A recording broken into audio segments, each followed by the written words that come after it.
वंदे मातरम, वंदे मातरम, वंदे मातरम। जिस दिन संसद में सबसे जरूरी मुद्दों पर बात होनी हो, जिस दिन प्रधानमंत्री संसद में ऐतिहासिक भाषण देने वाले हों, उस दिन नेता प्रतिपक्ष कहां होते हैं? 8 दिसंबर वंदे मातरम जैसे राष्ट्रीय मुद्दे पर चर्चा होनी थी। पूरे देश की निगाहें संसद पर थी। सबको पता था कि प्रधानमंत्री मोदी अपने विचार रखेंगे, लेकिन फिर भी राहुल गांधी अपनी कुर्सी से नदारद थे।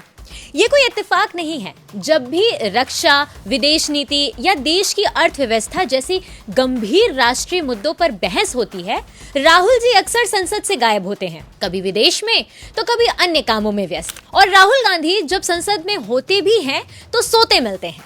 लोकसभा में जब वक्फ बिल पर चर्चा हो रही थी और सरकार की ओर से किरण रिजिजू अपना पक्ष रख रहे थे, तो राहुल गांधी संसद में सोते हुए पकड़े गए। सिर्फ संसद ही नहीं, लाल किले पर स्वतंत्रता दिवस समारोह में भी उनकी गैर मौजूदगी को लेकर सवाल उठे थे। जरूरी संसदीय सत्रों के बीच उनकी विदेश यात्राओं को लेकर भी बार बार सवाल उठाए जाते हैं। आप सड़क से संसद तक सवाल उठाएंगे, खूब शोर मचाएंगे, लेकिन जिस दिन सरकार जवाब देने आएगी उस दिन आप सदन से गायब हो जाएंगे।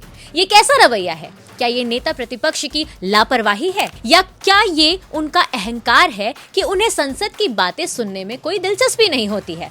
सवाल पूछना जरूरी है, लेकिन जवाब लेने के लिए संसद में मौजूद रहना उससे भी ज्यादा जरूरी है। संसद से राहुल गांधी के गायब रहने पर आप क्या सोचते हैं? कमेंट करके हमें जरूर बताइए।